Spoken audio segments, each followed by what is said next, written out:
বন্ধুরা, অর্চনা হোম কিচেনে তোমাদের স্বাগত জানাই। আমি আজ একটা রেসিপি দেখাচ্ছি, যেটা ঘরের তৈরি চাউমিন। তো চাউমিন বানানোর জন্য প্রথম এখানে আমি কিন্তু এগ চাউমিন বানাবো সবজি দিয়ে। তো তার জন্য ফুলকপি ডিম কড়াই কাটা ছিল, তো ডিমটা ফুলকপি কাটা তেলের উপর থেকে ভেজে নেওয়া হচ্ছে। আর যেহেতু চাউমিনগুলো গরম জলেতে মানে একটু ভাবিয়ে নেওয়া হলো, তারপরে হলুদ আর পরিমাণ মতো লবণ দিয়ে নেড়ে চেড়ে একটু ভাজা ভাজা হয়ে আসছে। তারপরে আবার বাঁধাকপি কুচো সেগুলোকেও দিয়ে দিলাম, দিয়ে একসঙ্গে নেড়ে ভেজে নিলাম। আর এই ভাজাটা একটু তেল টান, মানে তেলটা একটু বেশি লাগছে। আর তারপরে এটা এখন পরিমাণ মতো ভেজে নিয়ে এটা পাত্রতে লাভিয়ে রাখবো।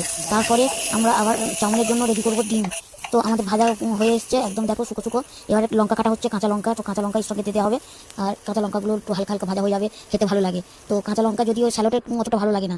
তো তারপরে পেঁয়াজ কুচো, তো পেঁয়াজ কুচো দিয়ে কেটে রাখলো। তারপরে কড়াইতে আবার তাওয়াতে তেল দিল, তেল দিয়ে ডিম দিচ্ছি। দেখো ডিম ভেঙে দিয়ে ডিমটাকে ভালো করে ভাজা হয়ে ঝিরিঝিরি করে ভাজতে হবে। তো চাউমিনে তো একদম ঝিরিঝিরি করতেই হবে। তো তারপরে ডিমটা ভাজা হয়ে গেছে, তো ডিমটা লাভিয়ে নেওয়া হলো। তো আমাদের হচ্ছে আজকের এগ সবজি দিয়ে চাউমিন। তো তারপরে কড়াই আবার তাওয়াতে আবারও তেল দিল, তো তেল দিয়ে তারপরে পেঁয়াজ দিল, যে পেঁয়াজগুলো ঝিরিঝিরি করে কাটা ছিল পেঁয়াজগুলো দেওয়া হলো। দিয়ে কিছুক্ষণ এটাকে নাড়া হবে, তো নেড়ে পেঁয়াজটা হালকা ভাজা ভাজা হয়ে আসবে। তারপরে কিন্তু চাউমিন যাবে। তো দেখো ভাজা ভাজা ভাজা ভাজা হয়ে হয়ে এসছে। আর এবার চাউমিনটা দিয়ে নাড়া হচ্ছে, আর তারপর সবজিগুলোও দিয়ে দেওয়া হচ্ছে। তো দিয়ে তারপরে একসঙ্গে নাড়ার পরে কিছুক্ষণ পরে আমরা ভাজা হয়ে গেছে, চাউমিনটাও ভালো হয়েছে, লাভিয়ে নিচ্ছি। দেখো আমাদের চাউমিন পুরো কমপ্লিট, তোমাদেরকে দেখাচ্ছি। দেখো পুরো চাউমিন কমপ্লিট, খাওয়ার জন্য একদম রেডি। সস দিয়ে বসে পড়লাম।